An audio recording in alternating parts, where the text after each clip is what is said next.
Professor संगीत रागी sir हमारा सवाल थोड़ा सा यहां पर हट कर है आपसे, और वो प्रश्न ये है सर कि ठीक है, अदालत निर्णय करेगी, जो होगा सबको स्वीकार होगा, अभी आप माने या ना माने, लेकिन क्या आपको लगता है कि कहीं ना कहीं सरकार की जिम्मेदारी, राजनीतिक संगठनों की जिम्मेदारी, सांस्कृतिक संगठनों की जिम्मेदारी, धार्मिक संगठनों की जिम्मेदारी, ये लोग सर पूरा नहीं कर रहे हैं, ये आग में और घी डाल रहे हैं, जबकि अगर ये चाहें तो समझा बुझा सकते हैं कि एक रास्ता है, एक संविधान का, न्यायपालिका का, उस पर हम विश्वास करते हैं और उसके निर्णय का हम इंतजार कर सकते हैं, प्रतीक्षा कर सकते हैं। सर लगता है आपको कुछ ऐसा होना चाहिए?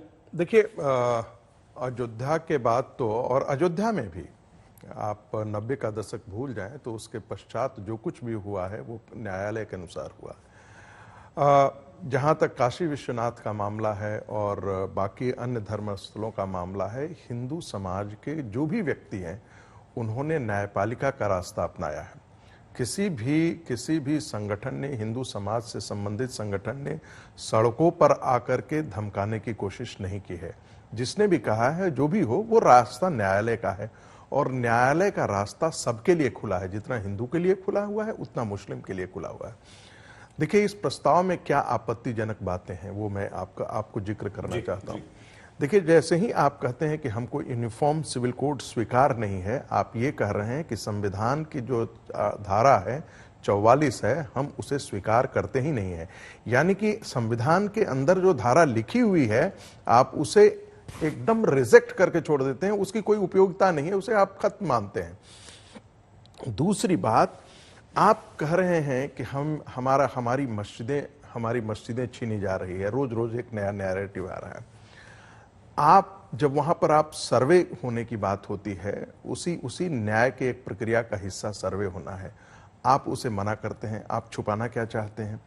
जब उस एक शिवलिंग, हिंदुओं के मान्यता के अनुसार वहां पर वो शिवलिंग है, आप उसे फव्वारा कहते हैं। आप ये बताइए कि इस प्रकार का फव्वारा कहीं और किसी ने देखा है क्या? दूसरी बात, जरा आप ये कहना चाहते हैं कि आप एक तरफ कहते हैं कि हमारा औरंगजेब से कोई लेना नहीं है, बाबर से लेना नहीं देना है, हम उनकी संतान नहीं है, लेकिन दूसरी तरफ आप उनके सारे कुकर्मों के साथ आप खड़े हो जाते हैं। हिंदू समाज की मान्यता रही है कि वो जगह जिसे आप मस्जिद आप बनाए हैं वो हिंदू मंदिर तोड़ करके बनाया गया। आप कहते हैं कि हम उसी जगह वजू करेंगे, हम कुल्ला करेंगे, हम वहां पर धोएंगे, हम अपना पैर धोएंगे, हम इस प्रकार के गलत काम करेंगे और भगवान शिव के लिंग पर हम ऐसा करेंगे। तो आप 85% हिंदुओं को रोज आप अपमानित करने के बारे में खुलेआम आप घोषणा कर रहे हैं। एक बात और, बार बार ये कहा जाता है, एक बात देवबंद के बारे में मैं जिक्र जरूर करना चाहूंगा। 2018 में पाकिस्तान के एक बहुत बड़े लीडिंग साइकोलॉजिस्ट थे, सुहेल अब्बास करके, डॉक्टर सुहेल अब्बास थे। उन्होंने वहां के अफगानिस्तान के अंदर 517 ऐसे जो थे टेररिस्ट जो पकड़े गए थे, जिनको बाद में पाकिस्तानी जेल में भी ला करके रखा गया था, वे सारे देवबंद मदरसे के निकले हुए थे। उमर कहाँ का था? मुल्ला उमर कहाँ से था? वो पाकिस्तानी देवबंद का था। मैं जिक्र करना चाहूंगा कि पाकिस्तानी देवबंद और देश भारत के अंदर का जो देवबंद है, दोनों के सिलेबस लगभग नहीं। आरिफ मोहम्मद खान ने एक सवाल उठाया था। आरिफ मोहम्मद खान ने कहा कि 11वीं 12वीं शताब्दी का जो हनीफी स्कूल का जो बुक है, द हिदाया, द गाइड, आज भी आप as a integral part of Islam आप पढ़ाते हैं, जिसमें एग्रेसिव जिहाद की बात की जाती है। ये मैं नहीं कह रहा हूं, आरिफ मोहम्मद खान के कोट हैं, कहीं भी आप पढ़ लिए। उन्होंने कहा कि हमने देवबंद को कई बार चिट्ठियां लिखी हैं, लेकिन देवबंद ने आज तक उस चिट्ठी का ये नहीं किया है। तो आप ये तो कहना बंद कर दीजिए कि हम गंगा जमुनी तहजीब में आप बात करते हैं। ऐसा नहीं है। इस देश का एक भी हिस्सा मुसलमान है जो वाकई इस धरती से जुड़ा हुआ है, जो वाकई गंगा जमुनी तहजीब में विश्वास करता है। लेकिन देवबंद और बहावी दोनों में अब कोई बहुत बड़ा अंतर नहीं रह गया है। आप खुले मंच से आकर के घोषणा करते हैं कि हम टेररिज्म के साथ नहीं है, लेकिन सच्चाई यही है कि देवबंद के मदरसे ही रूट्स हैं जो आज के दिन में तालिबान पैदा करते हैं, मुल्ला उमर पैदा करते हैं। ये सिर्फ अब डूरंड लाइन के आप उस साइड जाइए, इस साइड जाइए, दोनों तरह जो है वो देवबंद आइडियोलॉजी की ही पैदाइश है। इसलिए माफ कीजिएगा मदनी जी, ये विश्वास तो आपको दिलाना पड़ेगा। ये एक ध्यान रखिए कि आप कहते हैं कि आप गड़े मुर्दे क्यों उठाते हैं, आपको इससे परेशानी क्या है? आप यही चाहते हैं इसका मतलब ना कि आजाद भारत वर्ष में भी 1947 के बाद भी भारत के जो हिंदू मंदिर तोड़े गए हैं, जिन्हें जिन्हें जिन्हें बाबर या आक्रांताओं ने तोड़ करके सारे ध्वस्त करके, उनको ये हिंदू समाज ज्यों का त्यों वहां पर खड़ी मस्जिद को स्वीकार कर ले। आप 27 जैन मंदिरों का इसी दिल्ली के अंदर 27 लिखा हुआ है, पूरी खुली दिखी हुई कि ये 27 जैन मंदिरों को तोड़ करके बनाए। किसी मुस्लिम समाज के अंदर से कोई भी व्यक्ति ये करके या कोई संगठन आकर के नहीं कहा कि नहीं ये हिंदुओं की धार्मिक भावनाओं को आहत करता है, ये जो कुतुबुद्दीन मस्जिद है इसको कन्वर्ट किया जाना चाहिए और यहां पर हिंदू मंदिर खड़ा किया जाना। आप 2 कदम आगे तो चलते हैं। ये इतिहास की, आप अयोध्या में फरमान पूछ रहे थे कि कहां तोड़ करके बताया, यहां शाही फरमान है, यहां पुस्तकें हैं जिसमें इस बात की है कि, और वहां चिन्ह मिल रहे हैं, ये सारी चीजें प्रतीक मिल रहे हैं। इसके बावजूद में आप कहते हैं हिंदू तो इतना उदार है कि इतना दिन तक इन सारी चीजों को बर्दाश्त किया। और जब आप कहते हैं कि हमारे सब्र की सीमा हुई, तो आप ध्यान रखिए बाबरी मस्जिद एक्शन कमेटी ने भी ऐसे ही धमकी दी थी। सैयद शहाबुद्दीन का दिन मुझे याद है, मैं अयोध्या आंदोलन से जुड़ा हुआ था और तब सैयद शहाबुद्दीन ने कहा था कि हम लॉन्ग मार्च करेंगे। लॉन्ग मार्च और शॉर्ट मार्च का क्या परिणाम निकला आप सब जानते हैं। इस प्रकार से हिंदू समाज को मत ललकारिए, क्योंकि अब ये पता हो गया है कि आप वहीं पर वजू करना चाहते हैं, अपना पैर धोना चाहते हैं जहां भगवान शिव की प्रतिमा है, जहां भगवान शिव का लिंग है। ये प्लीज मत बोलिए जमेश जी, हमने पहले ही मना किया था। संगीत जी की बात पूरी हो गई। मौलाना साहब आपका नंबर है और आपसे एक बहुत छोटा सा प्रश्न, बहुत छोटा सा।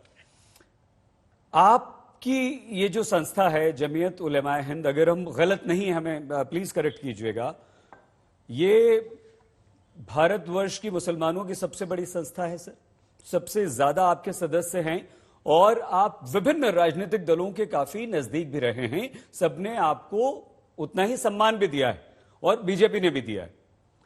आपको लगता है कि यदि जो यहां पर गुरु प्रकाश जी और प्रोफेसर रागी प्रश्न उठा रहे हैं तो कहीं ना कहीं कुछ कमी ऐसी रह गई है कि आपका जो उद्देश्य है उससे अलग आपकी छवि बन रही है और इसे दुरुस्त किया जाना चाहिए? आपको लगता है इस बात की जरूरत महसूस करते हैं सर आप?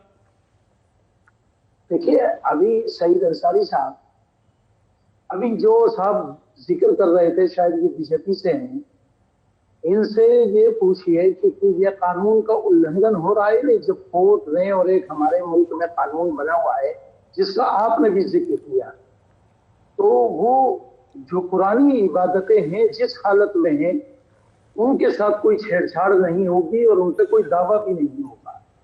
सुप्रीम कोर्ट ने भी ये माना है।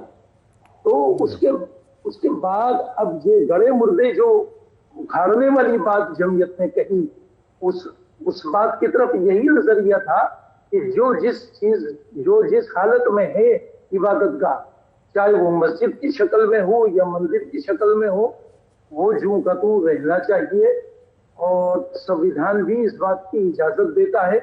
तो ये पुरानी बातों को कोर्ट में ले जाकर और उखाड़ के या सड़कों पे लाकर, जमीयत ने साफ कहा है कि हम सड़कों पे इस मामले को नहीं लाएंगे। ना बाबरी मस्जिद के मसले को जमीयत सड़कों पे लाई। ये शहाबुद्दीन साहब का आपने जिक्र किया या किसी का भी किया, वो जाने। तो ये सारा का सारा भाईचारे से और कोर्ट के जरिए से हल होना चाहिए, कोई दिक्कत नहीं है। मौलाना साहब, इसमें दूसरी बात जो इन्होंने कही दारूम के मसले को लेके, कि वहां के पढ़े हुए हैं मुल्ला मोहम्मद उमर और ये वहां के पढ़े हुए हैं, तो ये सारी बात सरासर गलत है। दारूम वो दारूम है जिसने रेशमी रुमाल तहरीक चलाई। मौलाना महमूद उल हसन देवबंदी देश की आजादी में अहम किरदार रहा है।